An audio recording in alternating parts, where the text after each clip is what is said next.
Good morning, my loves. Welcome to another episode of Shorts for the Believer. So I'm hoping that you are able to hear this video okay.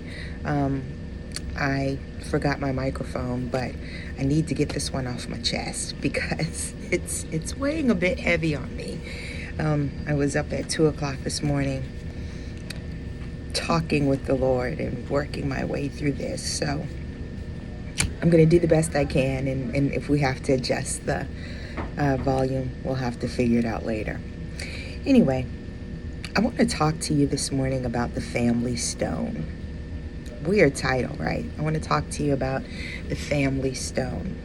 You know, there was a movie that came out in the early 2000s called The Family Stone, and it was about a very bohemian type family that lived in Connecticut who were very liberal, and their oldest son, Evan, was not like them. He was different. I remember we were talking yesterday, and sorry about that. Remember we were talking yesterday and the day before about it's okay not to fit in. It's okay to be different. Well, Evan did not fit in with his family whatsoever. He was totally different. And he went off and met this girl, and he came home one Christmas and decided that he wanted to get his grandmother's ring because he wanted to propose to this girl. And his mom was like, no, she's not the one. She doesn't fit in. And long story short, fast forward a year later, and Evan is with the girl's sister. The girl is with Evan's brother because there was a thing at Christmas time that happened, and everybody broke up, and they discovered that they were more inclined to be with the other people. They were better suited with the other people. And I came across that title in that movie as I was writing through this and, just thinking about this. And I thought about how family is hell. That's the best way I can put it. Family is hell. And it's a funny thing. It's a funny family is a funny beast. You have so many different types of families and that's more of a psychology lesson than anything. So I'm not going to get into that. But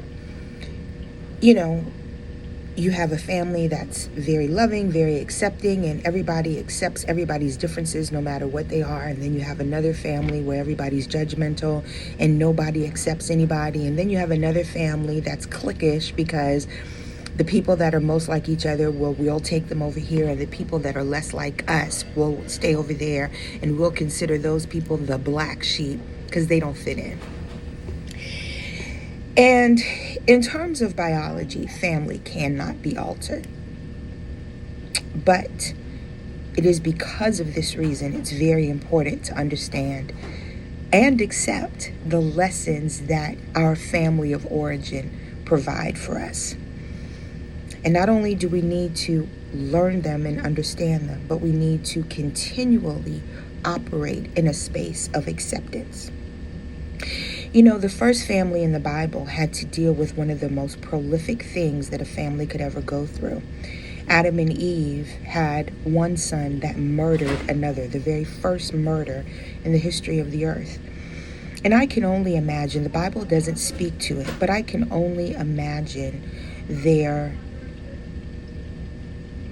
hearts as they navigated their way through all of the feelings, the emotional part, the mental part, the physical disgust that you may feel because your son killed his brother. And then there was Moses, who was the chosen one, and he was a part of a family where everybody kind of came secondary to him, if you want to just be frank about it. Moses was God's chosen one in that situation. And Aaron was there to be of service and to advance the cause of God. Miriam was there. Miriam was there from the beginning. Miriam drew Moses out of the water and got him into the palace by getting him to the queen. And then she got him, or the princess, I'm sorry. And then she got him back to his family of origin by offering services to take care of him and to provide breast milk for him and wean him for the first year or the first few years of life. And when he finished that process, then he moved on to the palace.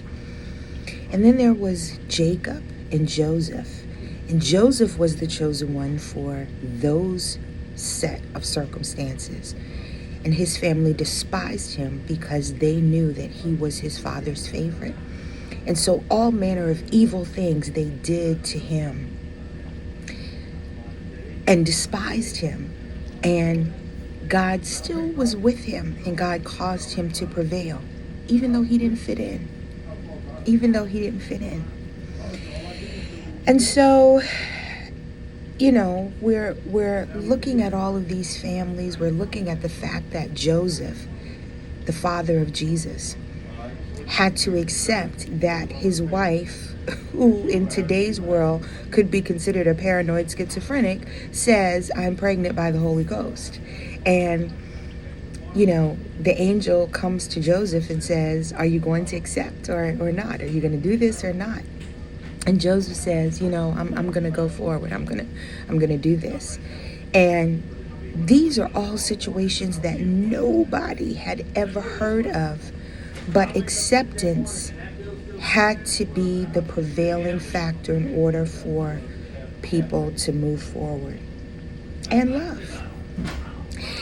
I was at a wedding this weekend. I was at my cousin's wedding, and I don't want to give too many details, but I was at my cousin's wedding, and I come from a family where, and I talked a little bit about it the other day, I don't necessarily fit in. And it took me a very long time to be okay with that, but finally I am. And there is one particular family member that has not spoken to me in probably almost 10 years, close to it. And last night, that family member, I was taking a selfie with my cousins and my aunt and uncle. And that family member wiggled their way into the picture in the very back. And after I snapped the picture, one of my other family members said to me, "Did you see that person get into your picture?" And I was like, "Where?" And when I opened the picture and saw that the person finagled their way into my picture, I was bothered by that thing, because you haven't spoken to me in almost 10 years, but you're okay with just easing your way into this picture and being a part of the moment that I was trying to create with people that actually speak to me.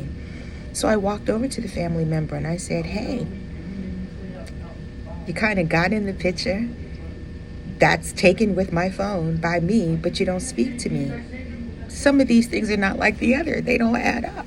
So I think the least you could do is say, "Hello, how are you?" If you're going to work your way into that process, the least you could do is say hello. And so the family member spoke very begrudgingly, but they spoke. And it just made me feel all the hurt that I felt all over again, because I watched this family member walk around and greet and hug and talk to other people. But for whatever reason, and I'm not really clear why the person is even angry with me, because in our family, we don't really talk. We don't really communicate. People would rather be angry and be silent than to be angry, express it, and then figure out how to move on. I have since determined that it's because it's a lot easier to make the person you're angry with bear the weight of your anger than it is for you to communicate your anger, express it, understand it, and find a way to resolve it. And so because that's how we operate in my family, this is why we haven't spoken in almost 10 years. And what I had to come to the realization for myself was that I could not let this bother me anymore. I thought I was over it, I thought when I went to China and spent that time by myself that I had really adequately dealt with it. But I had dealt with it outside of being put in a position where I was face to face with this family member.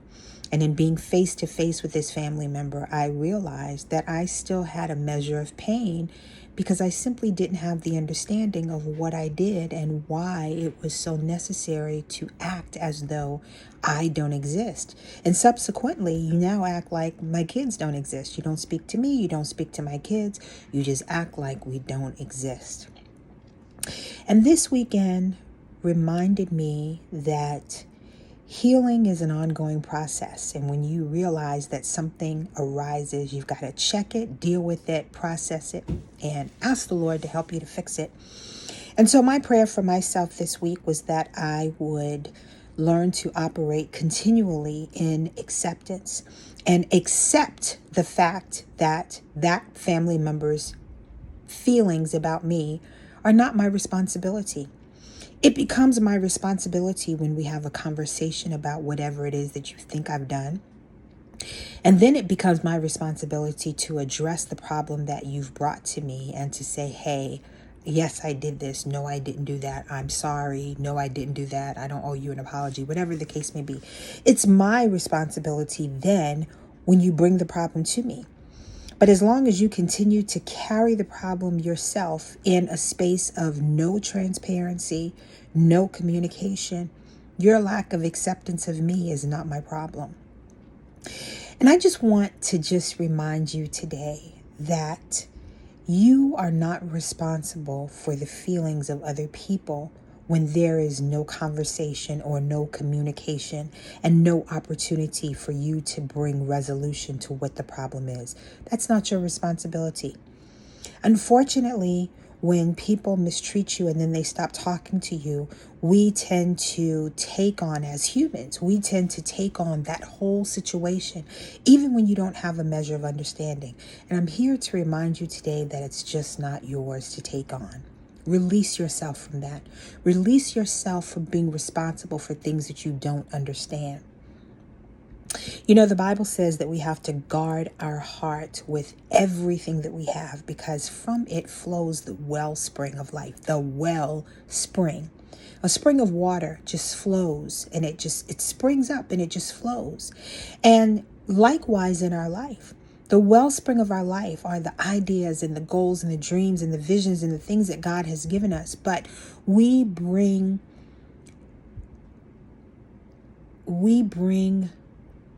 perish.